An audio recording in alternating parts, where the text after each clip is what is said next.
द्रौपदी से पांचों पांडवों का विवाह होने के बाद उनके जीवित होने का रहस्य भी उजागर हो गया। जहां हस्तिनापुर में पांडवों के जीवित होने पर जश्न मनाया जा रहा था, वहीं भीष्म, द्रोण और विदुर के सामने एक नया संकट खड़ा हो गया था। दरअसल युधिष्ठिर को मृत जानकर धृतराष्ट्र ने दुर्योधन को युवराज बना दिया था।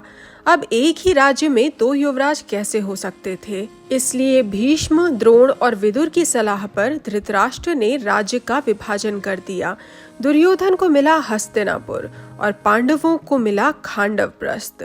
पांडवों ने अपने बल पर और श्री कृष्ण की सहायता से एक वीरान खांडवप्रस्थ को अद्भुत इंद्रप्रस्थ नगरी में बदल दिया। इंद्रप्रस्थ में पांडव द्रौपदी के साथ सुख से रह रहे थे। भाइयों ने नियम बनाया था जिसके चलते अगर द्रौपदी के कक्ष में एक भाई है तो दूसरे को वहां जाने की अनुमति नहीं थी।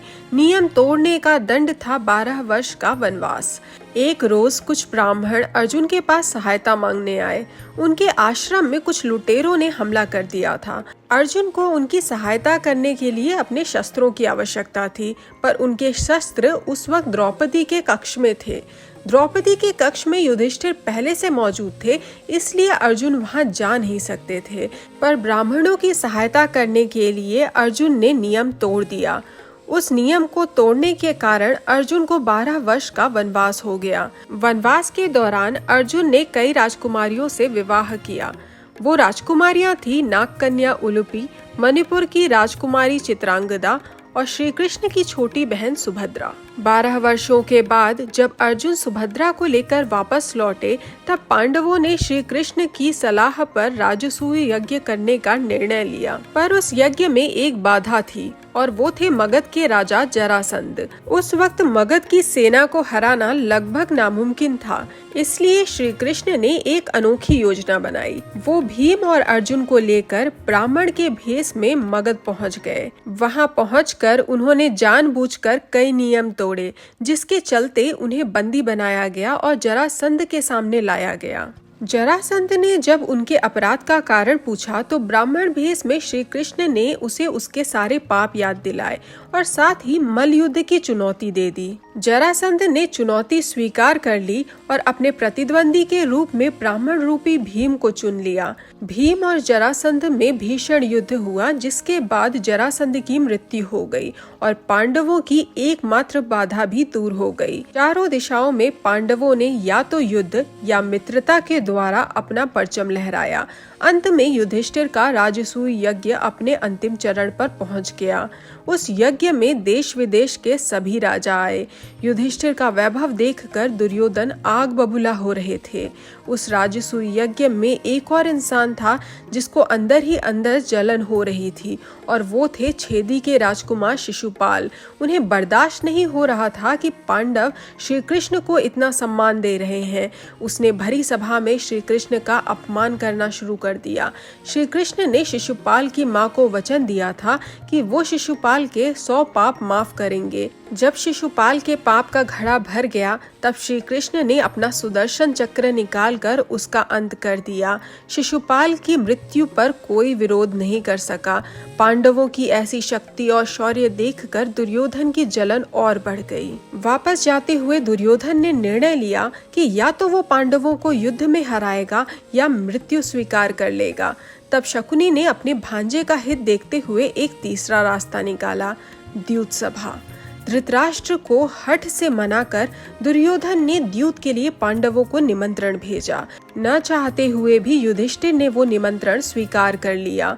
द्यूत सभा में दुर्योधन ने कहा कि शकुनी उसकी ओर से पासे फेंकेंगे। युधिष्ठिर ने विरोध किया, पर हट नहीं किया। खेल दुर्योधन के मन के मुताबिक शुरू हो गया। एक एक करके युधिष्ठिर अपना सब कुछ हार गए। जब उन्होंने अपना राज्य भी खो दिया, तब उन्होंने राज्य वापस पाने की चाह में अपने भाइयों को ही दांव पर लगाना शुरू कर दिया। भाइयों को हारने के बाद एक हताश युधिष्ठिर ने अपने आप को दांव पर लगाया, इस उम्मीद में कि शायद वो जीत कर अपने और अपने भाइयों को मुक्त करा लेंगे। पर वो फिर हार गए। अब युधिष्ठिर के पास कुछ भी नहीं बचा था। पर शकुनी ने युधिष्ठिर को याद दिलाया कि वो द्रौपदी को दांव पर लगाकर अपने भाइयों को और अपने आप को मुक्त करा सकते हैं, साथ ही अपना राज्य भी वापस पा सकते हैं। शोक में डूबे युधिष्ठिर ने द्रौपदी को भी दांव पर लगा दिया। विदुर और विकर्ण को छोड़कर उस सभा में सबने मौन धारण किया हुआ था। अंततः युधिष्ठिर द्रौपदी को भी हार गए। उनकी उस गलती के कारण द्रौपदी का घोर अपमान हुआ। उन्हें बालों से खींचते हुए सभा में लाकर दुशासन ने अपमानित किया तो उन्हें वैश्या कहकर कर्ण ने अपमानित किया। जब उतने से भी दुर्योधन का मन नहीं भरा तो उसने दुशासन को आदेश दिया कि वो द्रौपदी को निर्वस्त्र कर दे। इतना सब होने पर भी द्रौपदी की मदद के लिए कोई आगे नहीं बढ़ा। अंत में द्रौपदी ने भगवान कृष्ण को याद किया।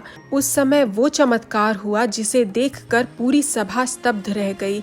श्री कृष्ण के आशीर्वाद से द्रौपदी की साड़ी दिव्य हो गई। दुशासन साड़ी खींचता रहा पर वो द्रौपदी को निर्वस्त्र नहीं कर पाया। ये सब जब हो रहा था तो अनेकों अशुभ संकेत आने लगे। दूर जानवरों की रोने की आवाजें धृतराष्ट्र के मन में भय पैदा करने लगी। धृतराष्ट्र ने अपनी गलती मान ली और द्रौपदी से माफी मांगी। उन्होंने पांडवों को सब कुछ वापस कर दिया। अब दुर्योधन को क्रोध आ रहा था। उनके पिता के कारण उनका पूरा षड्यंत्र विफल होने जा रहा था, तो उन्होंने एक आखिरी दाव खेला। उन्होंने धृतराष्ट्र को मनाकर एक आखिरी द्यूत की बाजी का प्रस्ताव रखा। इस बार दाव पर था 12 वर्षों का वनवास और 1 वर्ष का अज्ञातवास। पांडवों और कौरवों में से जो भी हारेगा वो अपना राज्य 13 वर्षों के लिए छोड़ देगा। इस बार भी युधिष्ठिर ने दाव खेला और हार गए। पांडवों को मिला 12 वर्ष का वनवास और 1 वर्ष का अज्ञातवास। अगर अज्ञातवास भंग हुआ तो 12 वर्षों का वनवास और 1 वर्ष का पुनः अज्ञातवास। अगर आपको वीडियो पसंद आया तो वीडियो को जरूर लाइक करें और चैनल को सब्सक्राइब करना मत भूलिएगा।